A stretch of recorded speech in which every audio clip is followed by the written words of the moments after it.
अब आपको वापस भारत लेकर आते हैं, जहां पर अमेरिका के विदेश मंत्री मार्को रूबियो के दौरे का आज दूसरा दिन है। अपने दौरे के दूसरे दिन मार्को रूबियो ने भारत के विदेश मंत्री एस जयशंकर से मुलाकात की और बाद में एक प्रेस कॉन्फ्रेंस भी की और कहा कि ईरान युद्ध को लेकर लंबी बातचीत हुई है।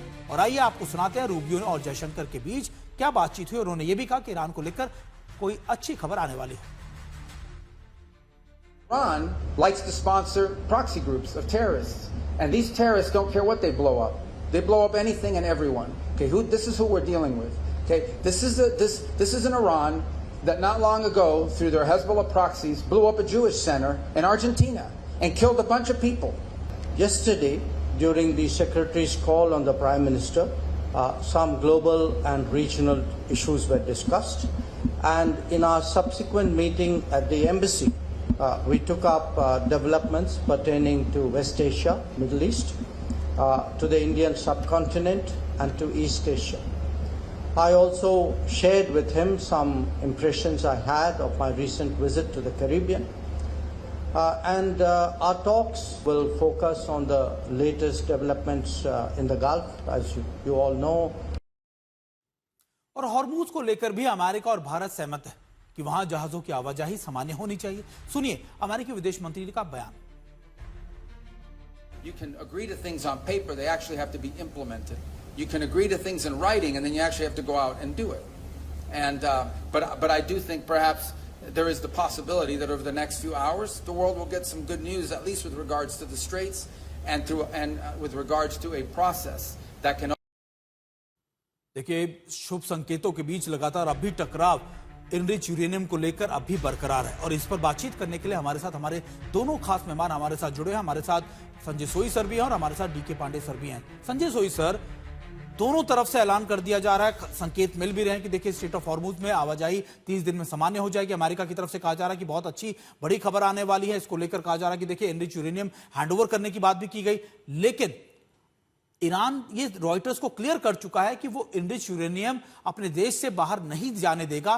तो क्या संजय सोई सर ऐसा लगता है कि ये परिस्थितियां फिर दोबारा से वैसी बन जाएगी या सिर्फ 60 दिन का एक लीप या फिर एक टाइम दे दिया जाएगा, एक्सटेंडेड टाइम, कि आप ठीक है बातचीत करते रहिए लेकिन इसी बीच इनरिच यूरेनियम ईरान में ही रहेगा? देखिए सुमित जी, ऐसा है कि बिल्कुल इसमें देखा जाए तो दो तीन बातें हैं। एक तो अमेरिका के जो बयान है कई बार पूरे सच नहीं भी होते हैं और बहुत बार उन बयान से पलटी भी खाते हैं। दो कारण हो सकते हैं यहाँ पर, एक तो अपनी डोमेस्टिक पॉपुलेशन के लिए या फिर एक ईरान के अंदर कंफ्यूजन पैदा करने के लिए भी, कौन बात कर रहा है, कौन मान रहा है एनरिच यूरेनियम देने के लिए, कौन नहीं मान रहा है। तीसरी बात यह है कि यहाँ पे ईरान ने इस बात को एक्सेप्ट नहीं किया, उन्होंने और बातों की शर्तें रखी हैं जो अगर मानी जाती तो एनरिच यूरेनियम उसके बाद में बातचीत होगी। तो ये लेकिन एक कहीं ना कहीं मैं देख रहा हूँ कि कहीं ना कहीं एक बैक चैनल चल रहा है।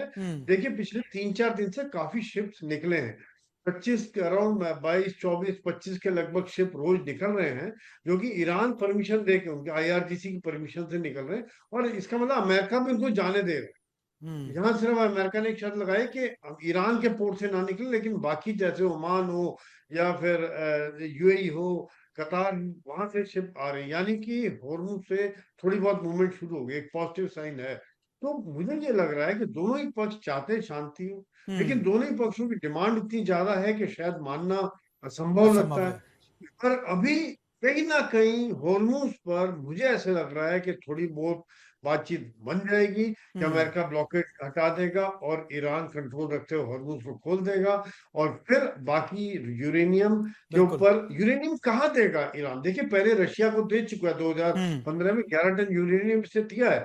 क्या वो अमेरिका को तो नहीं देगा, ये मैं पक्का कह सकता हूँ आपको। देगा तो किसी थर्ड कंट्री को दे सकता है, यानी कि रशिया ने ऑफर दी। बिल्कुल। और दूसरी बात यह है कि ईरान ने भी तैयारी, इस समय में बयानबाजी भी तैयारी बहुत हो रही है। अमेरिका ने भी पूरी तैयारी अपने भंडार भर ली, ईरान ने भी घोषणा कर दी कि मेरे 10 लाख सैनिक तैयार हैं, सिविलियन की भर्ती भी हो गई है, सिविलियन सोल्जर्स हैं, बसीज मिलिशिया, IRGC सेना तैयार है, ग्राउंड ऑपरेशन नहीं हो सकता।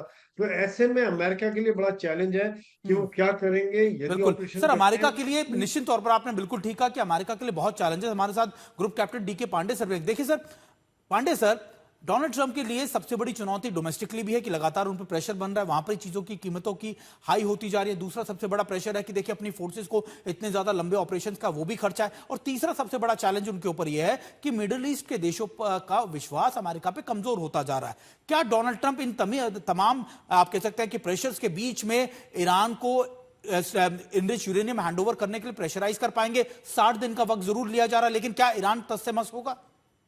जय हिंद। बहुत बहुत धन्यवाद मुझे इस परिचर्चा में शामिल करने के लिए। देखिए, महत्वपूर्ण ये है कि कभी भी दो निगोशिएशन टेबल पर जो पक्ष पर बैठते हैं वो चाहते हैं कि विन विन सिचुएशन में निकलें।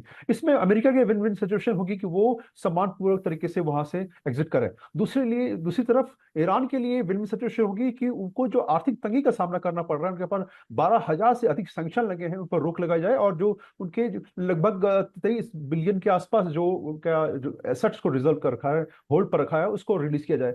और साथ में स्ट्रेट हार्मोज अगर खुल जाता है तो निश्चित रूप से फ्रीली ये इनको इनकम होगी। जो 60 दिन का समय रखा जा रहा है वो केवल मात्र यूरेनियम और उससे रिलेटेड इश्यूज के लिए, जिसमें कि इनरिचमेंट और जो ऑलरेडी इनरिच्ड यूरेनियम है उनको कहां ट्रांसफर किया, इन मुद्दों पर डिस्कशन करने की। तो अगर ऐसा हो जाता है तो निश्चित रूप से दोनों पक्ष जो है वो विन विन सिचुएशन में होंगे और समझौता हासिल किया जा सकता है, जिसकी संभावना मुझे बहुत ज्यादा लग रही है। क्योंकि मार्को रूबियो के लोग तो बहुत ज्यादा बोल रहे हैं, वो बोल रहे हैं लगभग 12 से 24 घंटे में ये खुशखबरी कभी भी की घोषणा की जा सकती है। तो ऐसे हालात में ये पॉजिटिव है निश्चित रूप से। जैसा कि अभी सोई सर ने भी कहा कि 35 जहाज जो है आईआरजीसी ने क्लियर किए हैं, उनसे $150,000 से लेकर $2 मिलियन की बात में।